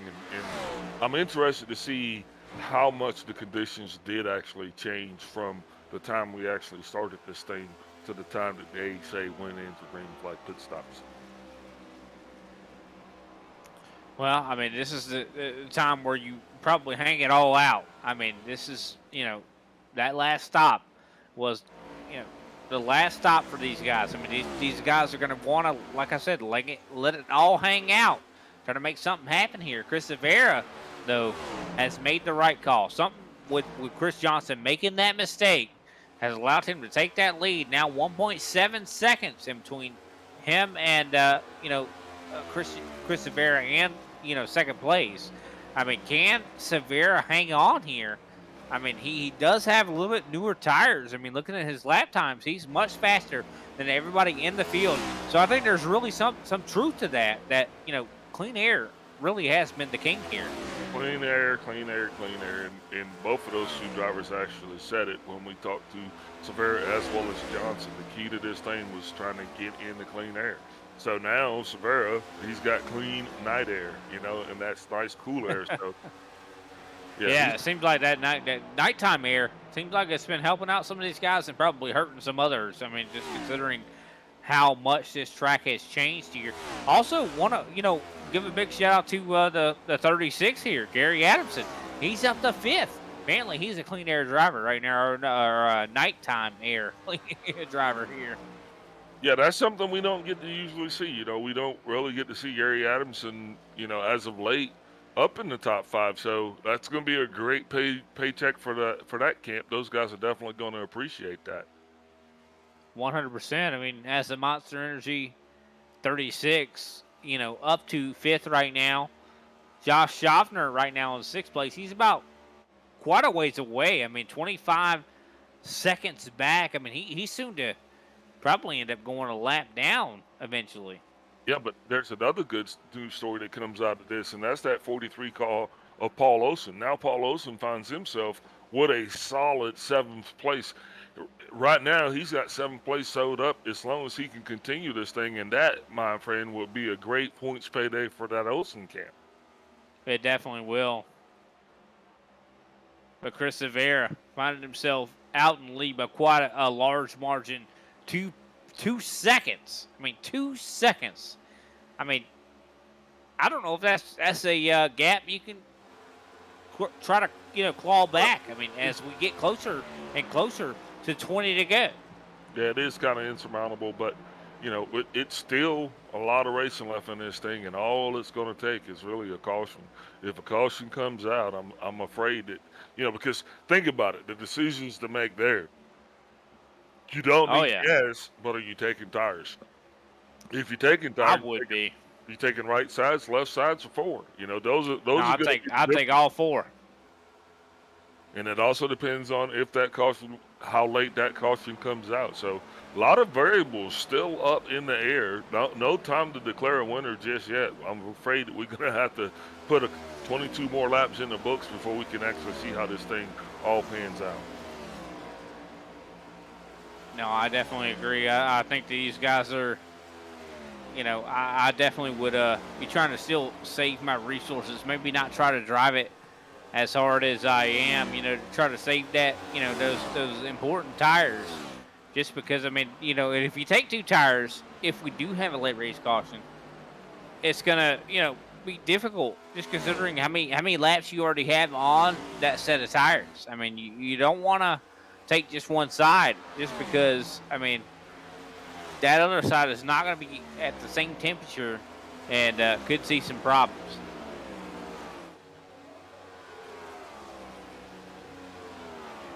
man, what a race from Kyle Green. Back after a long hiatus here from the ISCA series. Doing an excellent job in that Rally 19. Third place right now. I mean, we're talking about John Mullins. We thought that he was going to be able to catch up here. I know even Big Al, you said that you thought John Mullins was going to be able to catch up here. But, I mean, quite a gap between those two. 2.4 seconds.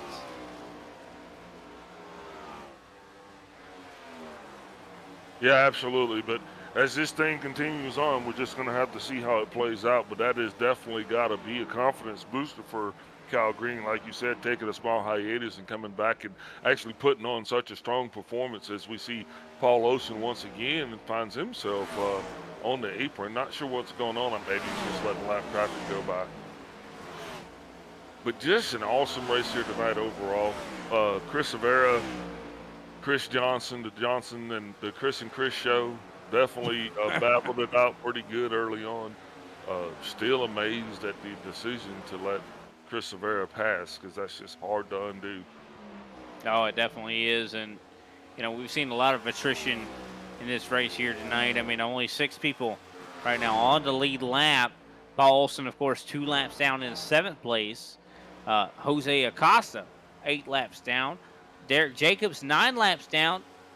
Greg Wyszynski, 20 laps down. Al Kozlowski, 34 laps down. But one thing about it, though, these guys that were laps down, they were able to get that position from Ryan Strunk, Eric Klein, guys that had left early. So that's one good reason. I mean, just like the Marines, you don't quit, right, Al?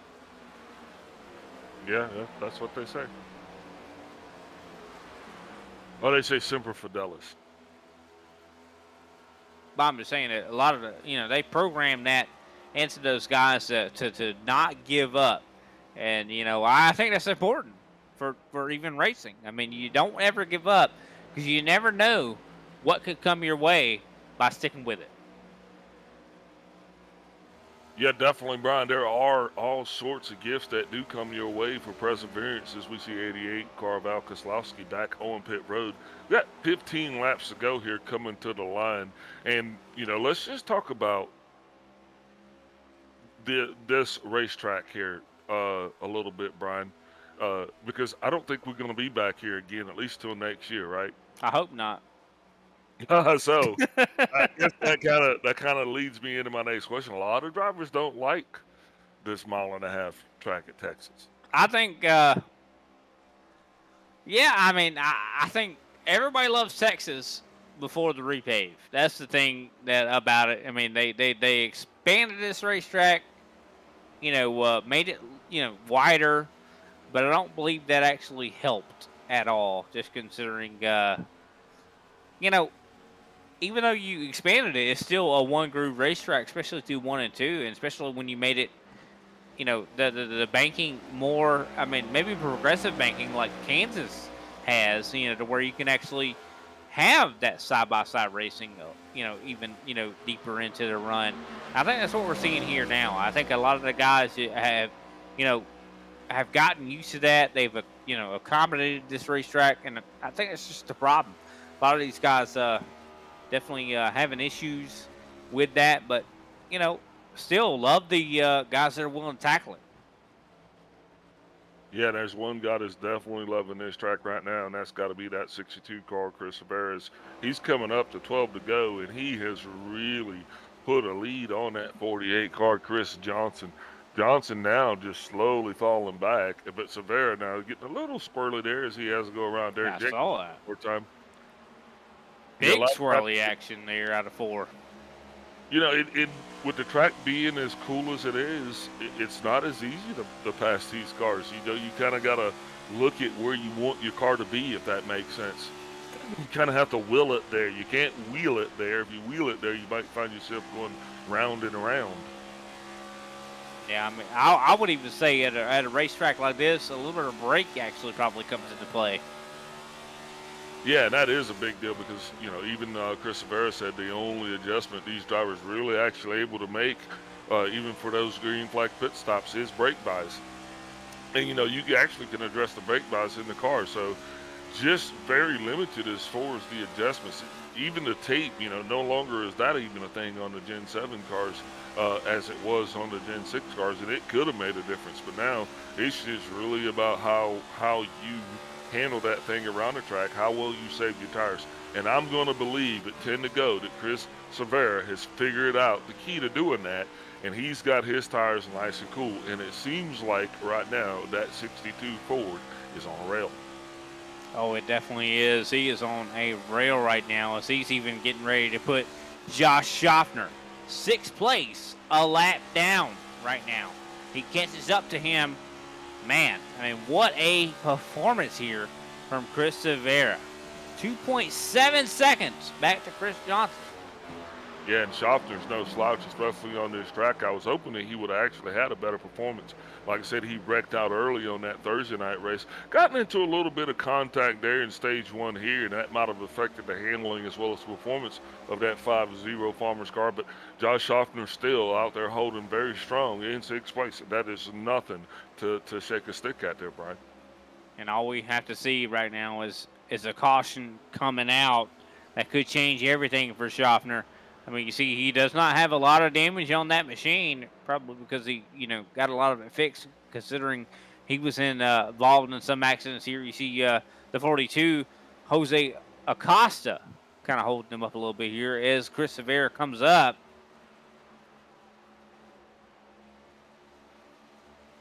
Is Jose going to give a lot of issues here to Cervera? And looks like he's not.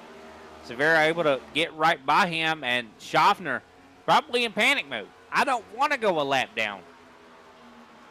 Yeah, anytime you got the leader, in your rearview mirror, it is unsettling. But Josh Schaffner has been in the lead so many times that I really don't think it's going to be that big of an issue for him. Just unfortunate, though, that early contact did affect the handling characteristics of that car, and he's not actually able to get a better finish. But, like I said earlier, 6th place still no slouch, Brian. Definitely not here as we have 6 laps to go.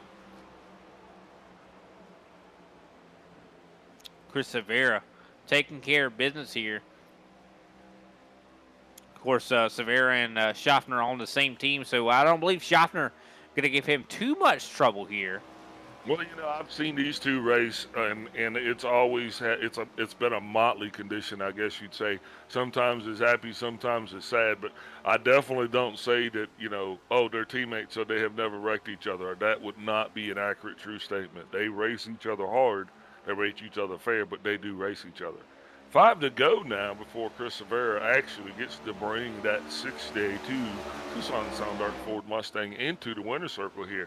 And Brian, from the onset of the green flag, Chris Cervera has actually proved tonight that his car was the car to beat. He definitely has. And I think it all came down to pit sequence, too. I mean, we saw Johnson. I mean, at some points, we thought, he had this thing all figured out. But I think Cervera really was the fastest car here tonight, just considering Johnson, I think. Oh, Cervera getting real loose. In there a little bit. That was drifting out of the exit. Yeah, absolutely it was, Brian. That 62 sideways Tokyo drift here at Texas. As now we only have, I do believe, 4 laps to go. Yeah, three laps to go here at the line for the leader. You are correct. Chris Cervera looks like he's going to be able to win this thing 3 seconds right now. But one more problem like that, I mean, can he hold that? All it takes is one mistake.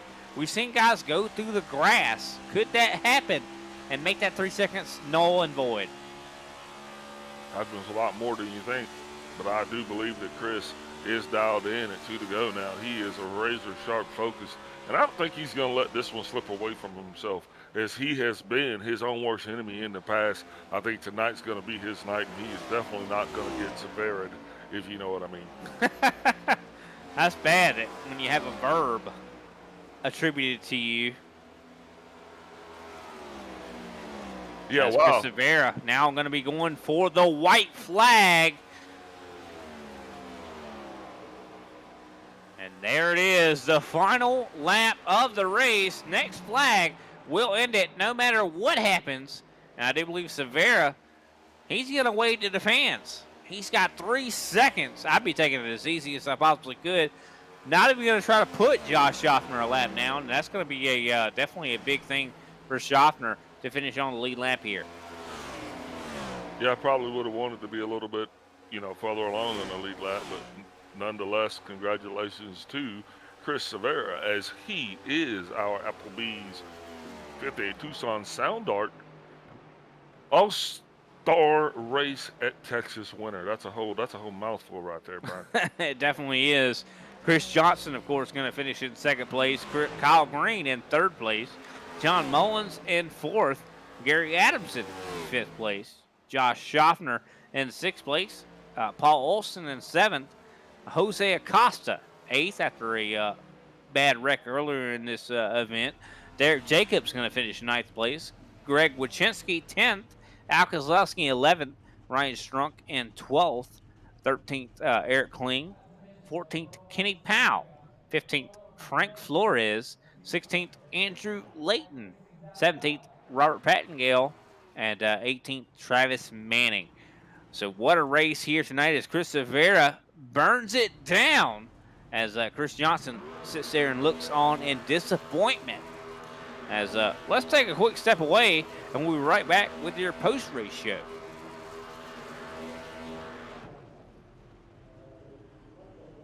There are moments that surprise and delight the mind and the senses. Introducing Sound Art, the world's first truly customizable, concealed, flat panel art speaker system. A revolutionary combination of incredible sound delivered from your most meaningful pictures. When art and technology intersect, there is a seamless blend of creativity and function. Come alive in the streetlight, pulling at the stars in the moonlight. Every time I feel you close. With Sound Art, anyone can print their own artwork or pick from numerous licensed artwork that we have. The possibilities are limitless. Enjoy beautiful and amazing sound throughout your home. The entire surface of your artwork generates incredibly robust sound. Your art never sounded so good.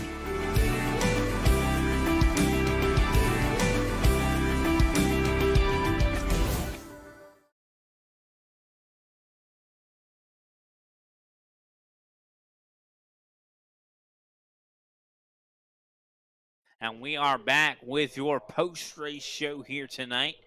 And I do believe we have waiting on Kyle Green to get here. I guess we will start with our second place finisher here, Chris Johnson.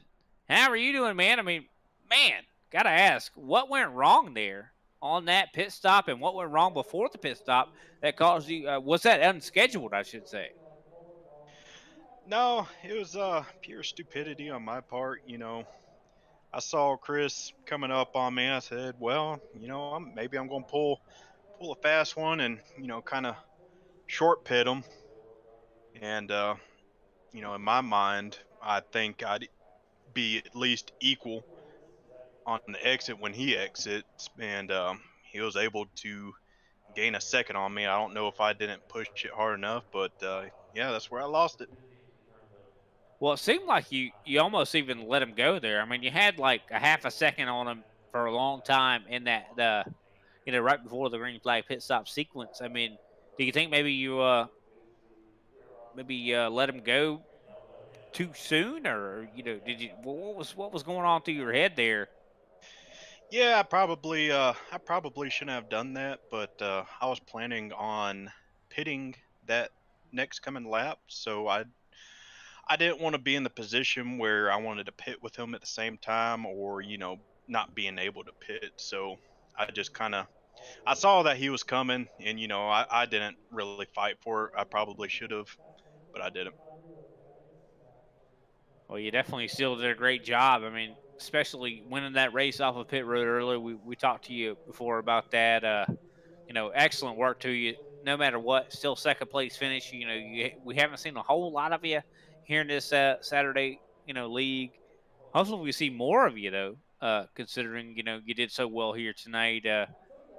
How are you feeling about Charlotte coming up here in just a week?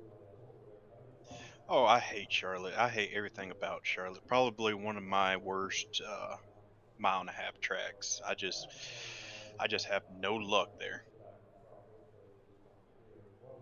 Well, you hate to hear that, considering Texas is a lot like that. Well, me and Charlotte go way back, and she has not been nice to me to the slight bit. So, we'll see what happens. I've been running kind of part time. Been a little bit busy. We'll see what happens. Well, we definitely wish you the best of luck there for sure, and we definitely appreciate your time and recognize how good you did here tonight and that G&G Racing 48. I mean, you definitely had to feel pretty good to finish in second place like that. But I mean, are you disappointed, or do you feel like race well done? No, anytime I can, or I have the opportunity to smash fenders with Chris Severa, Several. Severa, and it's always fun to go out there and race him hard. He's one of the cleanest, hardest racers that you could race against. You don't have to feel. Cleanest? Are you sure? Oh yeah, have you seen how we raced? It's just it. I'm I'm not just joking scared. around, of I'm course. not. I'm not scared racing. 2 inches from his door. I'll say that. So it is an honor to come out here and race with Chris Severa and everybody else on Saturday. We definitely. I was just joking around, of course. I mean, you guys, you know, definitely put on quite a show there. We saw a lot of crossovers. We saw, different pit sequences and stuff. And we definitely appreciate, you coming out here, making this race interesting for us. Who can we shout out here tonight after a second place finish? Of course, my sponsor, Southern Spiral Pipe, G&G. Y'all up there in the booth, and Kenny Powell for putting on this program for us. Short and sweet. I love it. We definitely appreciate you, man. And we'll look forward to seeing you hopefully at Charlotte next week. We'll see. Well, Big Al, you have our winner right here waiting on you. Unfortunately, we have Kyle Green. I was wanting to see if we could have a conversation with him, but it does not look like he's available. So, Big Al, you have Chris Severa waiting here. Yes, Severa. This is Big Al up at the booth. You got me? I got you. Wow, what an interesting turn of events that was. But congratulations to you.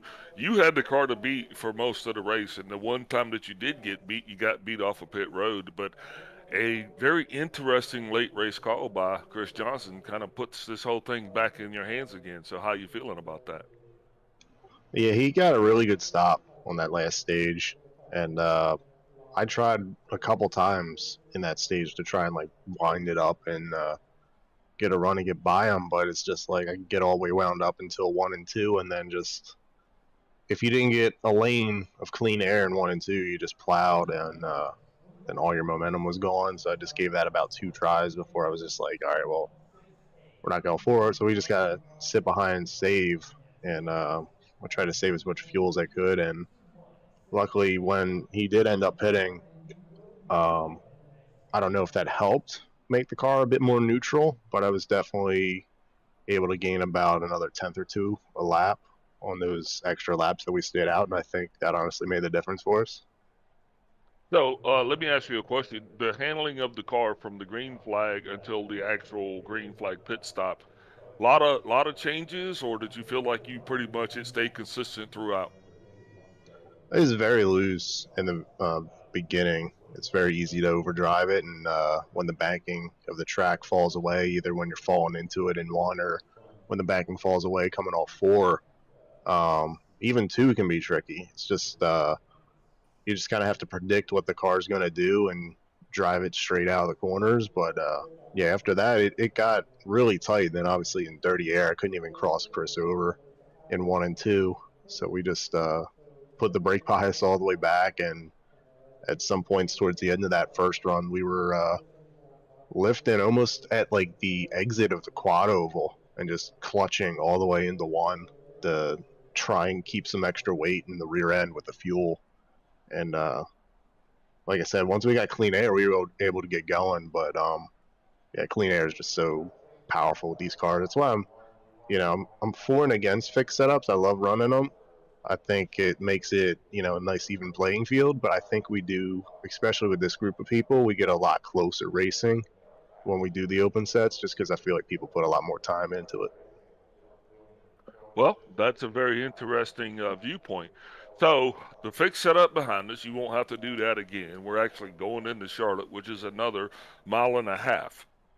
Anything that you're taking with you from Texas to Carolina, or are you just going to go in there with a clean slate and start over again? Yeah, definitely. Coming through 3 and 4 is very similar. 3-4 here in Texas is very similar to how Charlotte really is. We just have to really focus on exiting low and getting like a good arc down through the corner. But yeah, I'm excited for Charlotte. I like it. Ever since they did the update to it, I liked it before the update. But like I said, I'm just glad we'll be doing it in open sets. So because that big set at Charlotte, that was a plow fest. Yeah, so that track position is definitely going to be a big difference. It's going to make a huge difference for you next week. But once again, thank you. Awesome performance here tonight. I definitely knew you had the car to beat coming into this thing. You led the majority of the laps, professional on and off. So before we let you go, anybody you'd like to give a shout out to? Yeah, it was just real fun running there with Chris Johansson. So everybody, gas and go. Tucson Sound Art for letting us do what we do, sponsoring the series. We really appreciate everybody there involved. Applebee's sponsoring the race tonight. Yeah, you guys as always do a great job. Really appreciate you.